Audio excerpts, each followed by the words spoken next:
You're listening to the National Media Archive. To learn more or volunteer, go to nationalmediaarchive.com. Intuition is living from your gut, living in that gentle yes or that certain no that rises without explanation. It's not about seeing visions or colours, not about chanting up some rainbow reality. It's the whisper that says not this or this, now. For too long, I strained to see something outside myself. Wasted hours trying to meditate my way toward a prize that was buried right in my own chest. This innate intelligence, it's in all of us, humming in our cells, pulsing through the blood, sparking down the spine in the light that stitches our nerves together. It doesn't need force, it needs surrender. So much of life is that same lesson on loop. The harder I try to achieve, to stand out, to prove something to someone who's not even watching, the further I drift from the current that would carry me forward if I'd only unclench my grip. We come together in these rooms, no matter the name of the gathering, because we remember, at least for a breath, that we're not here to armour up. We're here to open. Same wave, same hum. Doesn't matter your age or your shoes or your perfect diet plan. What matters is why you're here, that you're ready to stand for a new way of being human, a fresh version of this tangled world. The old ways creak and crumble, the politics, the tired economies, the sticky glue that holds our old fear in place. We are done handing our power to someone else's opinion. Since I was a child, my life has been that test. My brother was dying, they said. 2 years, no more. But my family refused to surrender to that. We broke the belief. We cracked it open with shamans and healers, with day-by-day faith and quiet radical work, yoga mats, acupuncture needles, prayers whispered over teas and tinctures. Now he's nearly 50, living proof that we can break the stories others write for us. This is the point. Allopathic medicine, nutrition, ancient healing, new science, they're tools, but none of them are the truth unless they align with that deeper hum inside. We lose ourselves when we think intuition is just for mystics, or that it means seeing fairies on the ceiling. Intuition is simple. It's a conversation with your gut, not your eyes. How many of us have pushed past that gut nudge? Agreed to a party we knew we'd regret. Said yes when every cell whispered no. We know that moment when we're standing in a crowded room, music pounding, laughter rising, wishing we'd listened instead of caving to someone else's map. I spent years lost in the glitter of intuition's art, wanting visions, wanting to feel special, wanting cosmic revelations to spill like confetti from the ceiling. And I got some of it, some real, some imagination's best tricks. None of it truly rooted until I wed that wonder with science. Quantum physics, quantum biology, neuroscience, neuroplasticity, not just what's happening in the breath or the body, but what's actually firing in the dark of the brain. When I understood the machinery, the art turned solid, and when I knew how it worked, I trusted it deeper. I didn't learn this from someone handing me a list of steps. I learned it by standing on the mat, in the flow, greeting the sun with an old pose, and then listening, really listening, to what my body wanted next. Not forcing the perfect angle or balancing upside down to impress a mirror. Letting the current speak. One day my breath said hold here. Another day my spine twisted further than I thought it could. It was all there. 30 years of study, and still my cells had more to teach me than any book ever could. So this is the invitation. Hold what you know in one hand, but open the other. Read the book, hear the talk, but then close your eyes and ask, how does this move through me? If you write, let the pen catch what comes up. That's the work. That's the door cracking open, the quiet channel to your own hidden rooms. And here's what the rational mind does. It wants to box you in. It will whisper every reason why that gut no is wrong. It will lean on old stories, past mistakes, that body memory of pain you carry in the soft tissue behind your ribs. This is what your cells remember, the heartbreaks, the betrayals, the inherited fear. This is why we repeat the same lessons with new faces, the same conflicts wrapped in different names. We stand in a loop until we clear that signal, until we empty the old static from the bones. Stay raw. Stay real. Drop the masks that say be strong, don't cry, keep moving, keep smiling.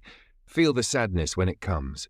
Feel the anger when it flares. Feel the edge of your own discomfort without swallowing it down with sugar or wine or mindless chatter.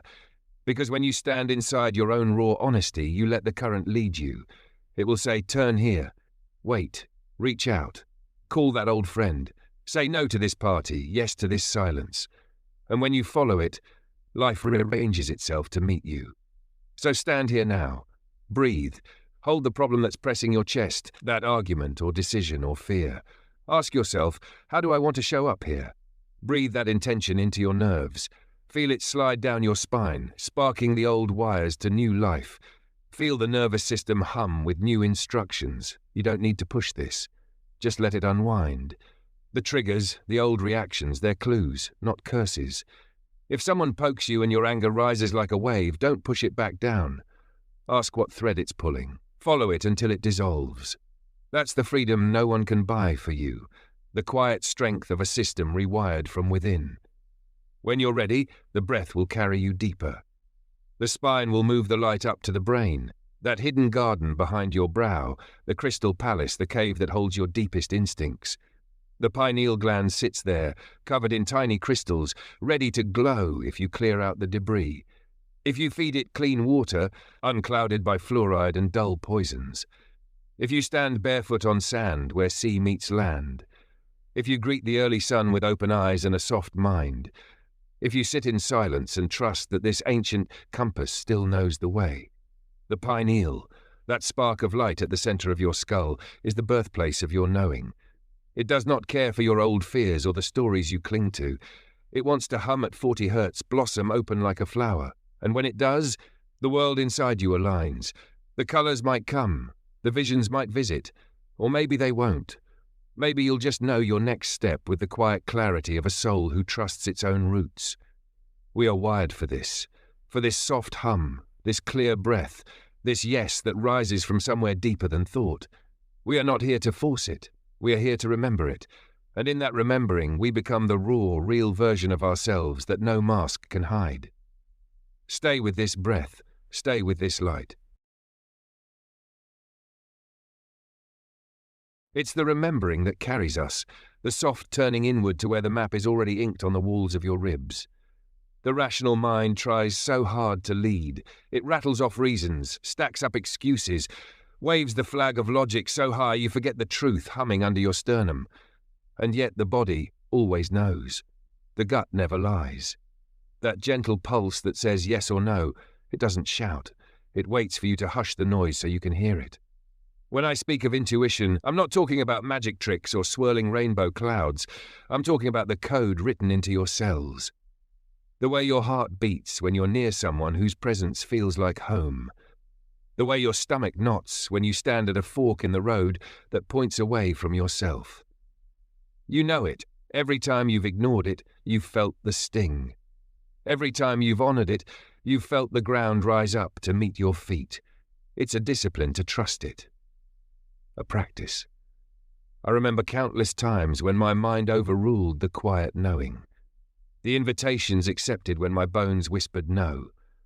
The partnerships pursued when my center said wait, and the relief that washed over me every time I finally listened, sometimes late, but still in time to come back home to myself.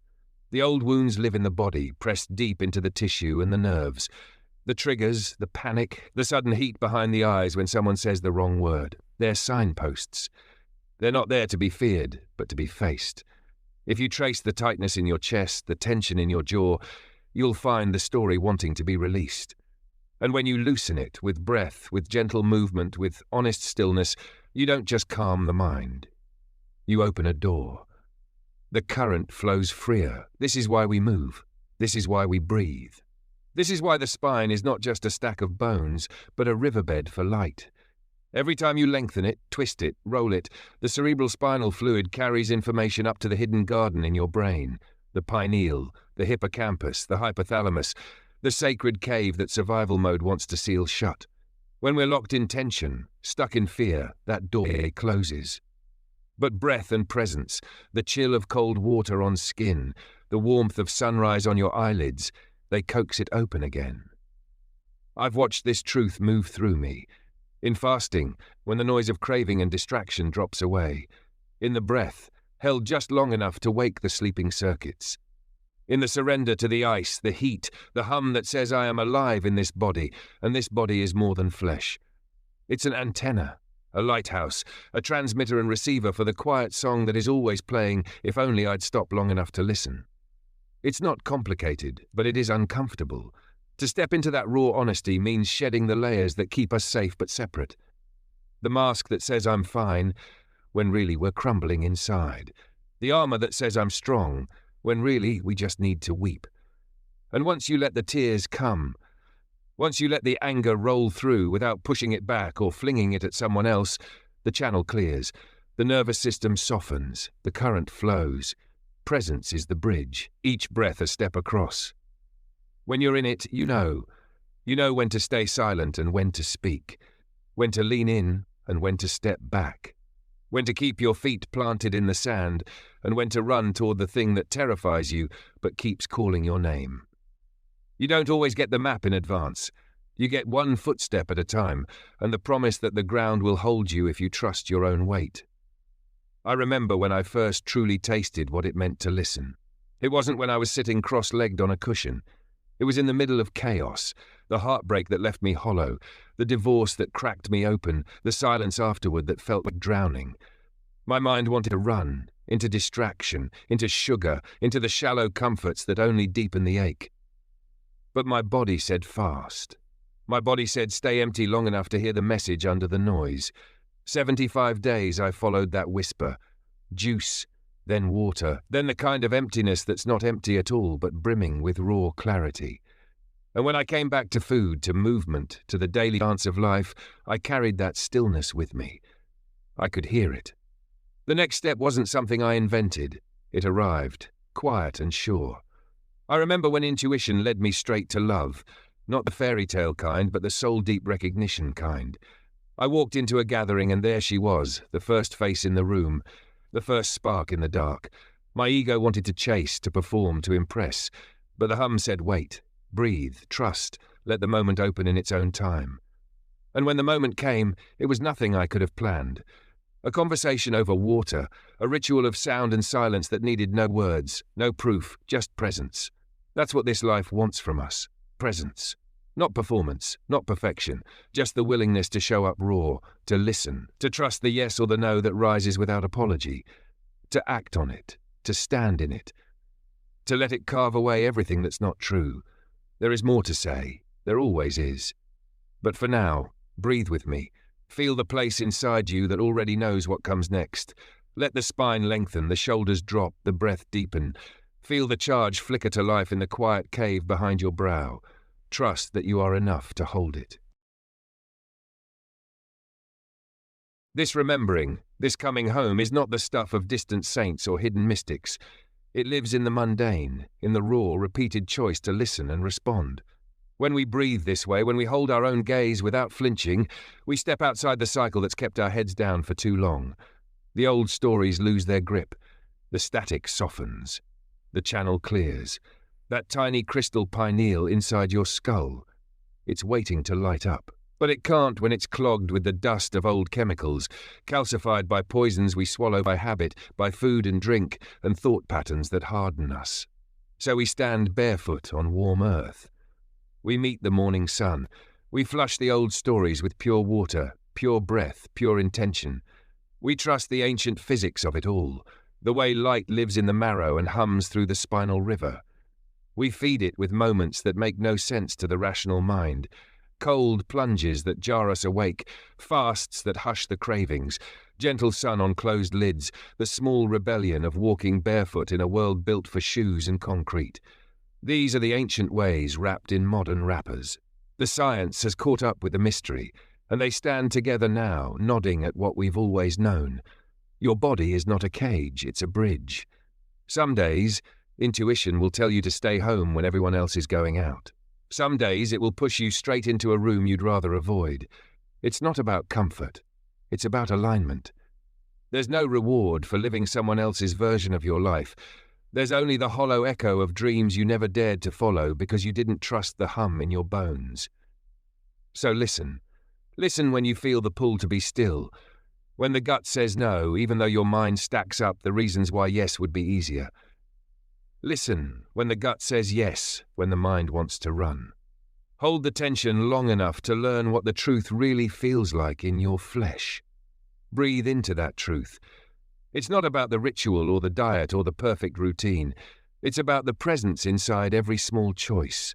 Sometimes it's a sip of cacao, a gaze at the early sun, a fast that empties you out just enough for the voice inside to echo clear and true. Sometimes it's a drumbeat that pulls you back to the moment you're meant to meet the love of your life, the same soul you've met 1,000 times in 1,000 different skins, but only now recognize because your guard is finally down. This isn't theory. It's life. Raw, real. The science lives in your cells. The art lives in your breath. The bridge is your spine, and the current always is waiting for you to unclench your grip and let it do what it came here to do. Move you, pulse you, wake you up. So now, pause, breathe, feel that nervous system humming with something older than memory. The same frequency that spins galaxies hums in your gut when you say no to what drains you, yes to what calls you. That is your freedom, the real freedom. Not the mask, not the show, not the story you tell strangers. The freedom that lives in your blood. This is your birthright, to stand barefoot on your own land, to open the cave behind your brow and watch it bloom into light, to wake the crystals inside your skull, to drink water that feeds your truth, to breathe into cold that burns you back alive, to let your body teach you what your mind forgot, that you are already whole, already wired to know the next step. Listen, trust, act. This life is not a fixed script. It's a field, a lab, a chance to remember that you are here to thrive, not to survive. Not to prove, but to thrive, rooted, raw, real, alive. May you stand in it, may you breathe in it, may you trust the next step when it arrives with no explanation, but the hum in your gut saying, yes, this, now.